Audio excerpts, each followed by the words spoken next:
Ассалаумағалейкум, құрметті көрермендер. Әлеумет бағдарламасында өздеріңізбен бірге тағы да кездесіп тұрмыз. Қазіргі таңда мемлекетіміз кәсіпкер боламын, өз жұмысымды бастаймын, күшейтемін деген азаматтарға барынша қолдау көрсетуде. Біздің бүгінгі бағдарламамыз бастау бизнес жобасы аясында кәсіпкерлікке оқып, грантқа қол жеткізіп, өздерінің жұмысын жандандырып жатқан, өздерінің жұмысын ашып жатқан азаматтар туралы болмақ. Ақерке Нұрлыбек қыздың негізгі мамандығы фармацевт. Қосымша Шымкент қаласында массаж курсында білім алған. Тақырыптарға қатсақ, тек қана алға ұмтылатын Ақерке бастау бизнес жобасы аясында кәсіпкерлік курста оқып, оны тәмамдап, 2020 жылдың тамыз айында қайтарымсыз грантқа қол жеткізген. Қолға қаржы түскен соң мақсатты жұмсап, өзінің жеке жұмысын Сарыағаш қаласында Сенім массаж орталығын ашқан. Міне содан бері балаларға массаж жасап, көпшілікке келелі қызмет көрсетіп келеді.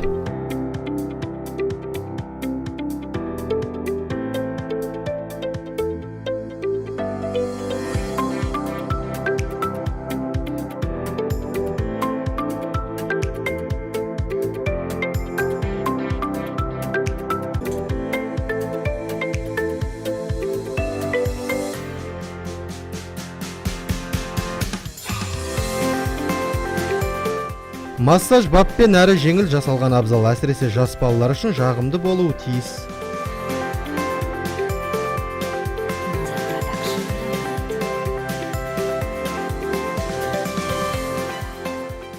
Бастау бизнес жобасы арқылы мен 555.600 теңге көлемінде грант ұтып алған болатынмын. Соның арқасында мемлекеттің қолдауымен осы Сенім массаж балалар орталығын ашып отырмыз.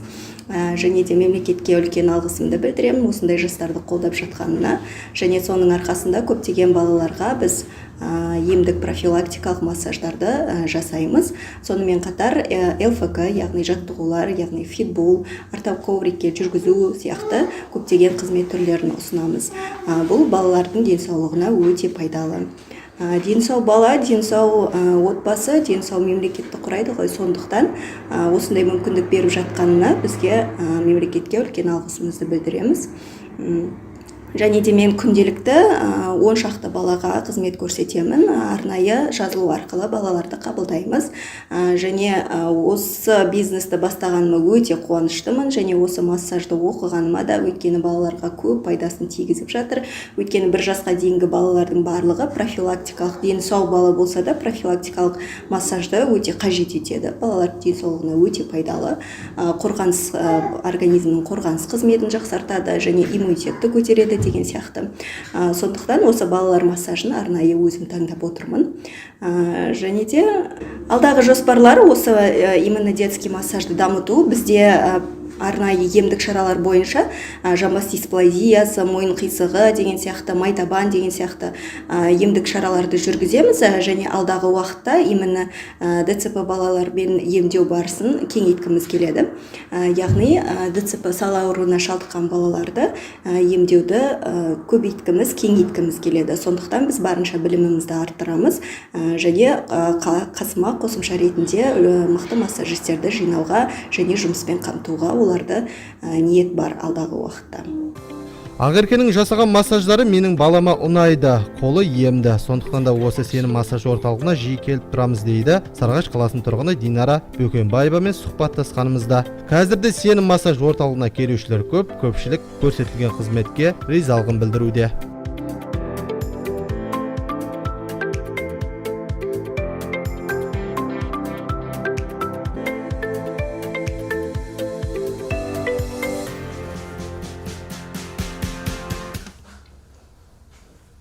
Құрметті көрермендер, менің қасымда Сарыағаш қаласына қарасты Самал Мөлтек ауданының тұрғыны Бөкенбаева Динара ханым тұр. Динара ханым осы Сенім массаж орталығына келіп қызмет алады екен. Неге осы Сенім массаж орталығын таңдадыңыз?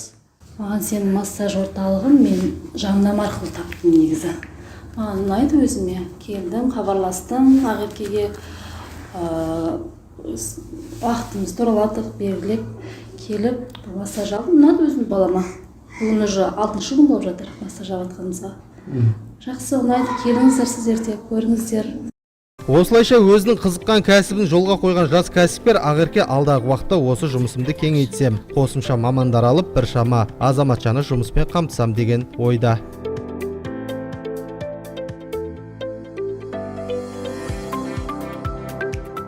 Бастау бизнес жобасы бойынша оқу курсын аяқтаған азаматтарға 2020 жылы еңбек мемлекеттік бағдарламасы аясында жаңа бизнес идеялар іске асыру бойынша бизнес жоспарларына қайтарымсыз мемлекеттік грант берілді.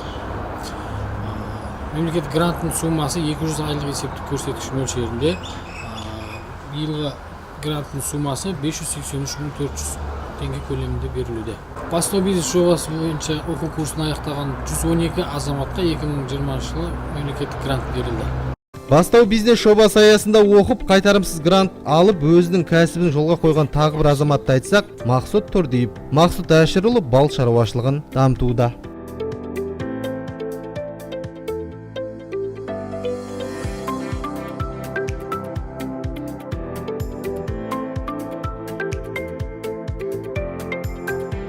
Бал шаруашылығын өндіріп жатырмын. Қазірде 120 семьям бар. Әр семьяда бір ящикте 10 мыңға жақын ара бар әрқайсысында. Май айынан бастап біз бал өндіруді бастаймыз. Май, июнь, июль, август айына дейін бал өндіреміз. Сол бізде енді көбінесе балымызды экспортқа кетеді. Біздің балымыз базарға береміз, кейін Россияға, экспортқа Россияға кетеді көбінесе бізде. Омарташы Мақсұт Тұрдиевтің шаруашылығы Қапланбек ауылдық округінің Тасбұлақ елді мекен аумағында орналасқан. Бал жиятын араларыңыз басқа жаққа ұшып кетпей ме деген сауалымызға омарташы жоқ. Өйткені мына жәшіктегі ұяшықта қаншайым ана ара жатыр. Ол ешқашан ұяшықтан шықпайды. Ал қалған аралар сол аналық қаншайымның қасына қайта оралады дейді.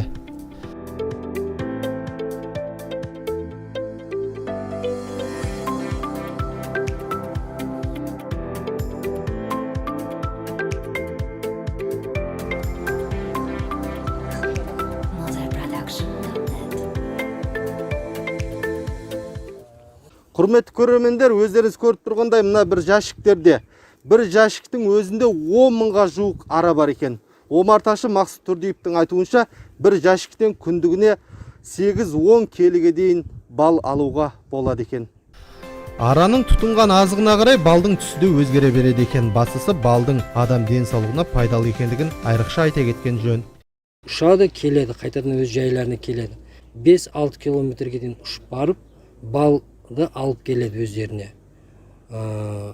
Одан артық бұлар не алмайды. Өзінің ішінде бәрін өзінің семьяларында қарауылдары бар, әкесі бар әр семьяда. Ұшпайды, еш жаққа ұшпайды. Бір ұшып барған екен, олар ұшып кетпейді басқа жерге қарап. Бізде бал көбінесе бізге жантақ, қорай, біз мақтадан аламыз. Енді алдағы мақсаттар Құда қаласа бұдан да үлкейтіп, тағын бір 500-600 семьяға жеткізсем деген ниетім бар. Қазір қол астыма тағы бір адамға алысып, кәсібімді дамытсам ба деп жатырмын. Балдың килограммын біз 1000 теңгеден өткіземіз, оптым бағада.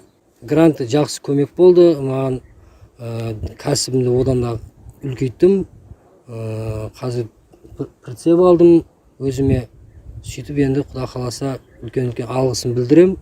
Дербісек ауылдық округінің тұрғыны Ұлықбек Мырзабековті қайтарымсыз грантқа қол жеткізген азаматтың бірі. Қаржыны алған соң диқаншылыққа ден қойдық дейді кәсіпкер.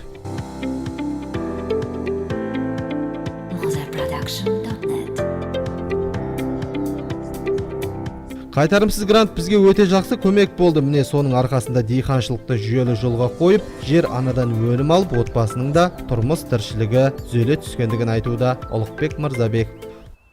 Осы жұмысты бастадық. Пияз өнімі капельный система.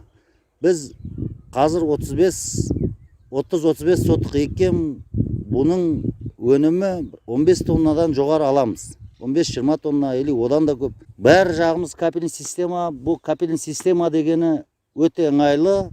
Әр қалай дәріден, судан бәр жағынан эконом. И жерді да өнімге де өте пайдалы. Бұны парник есебінде шығарамызда көшет егеміз. Март айында егеміз бұны. Март айында 3 айдың ішінде уже өнімді сатамыз. 3 айдың ішінде. И сосын орнына огурцы или кабачки егеміз. Кабачки 40 күнде дайын болады. 40 күнден кейін өнімін ала бересің, сата бересің. Қайтарымсыз грант бұл өте адамға типа қол қанат есебінде. Бұл өкімет берген ақшаға капельный система алдық. И бәр жағдайы жақсы. 90 ауыз сөздің тобықтай түйіні осындай игі істердің іске асуы мемлекеттің өз азаматтарына деген қамқорлығының нәтижесінде әлеуметтің әлеуеті артуда. Міне өздеріңіз көргендей, құрметті көрермендер, бастау бизнес жобасы аясында оқып, грантқа қол жеткізіп, өзінің жұмысын ашып, жандандырып жатқан азаматтардың шаруаларын көрдіңіздер. Келесіде жақсылықта әлеумет бағдарламасында кездескенше сау, саламатта болыңыздар.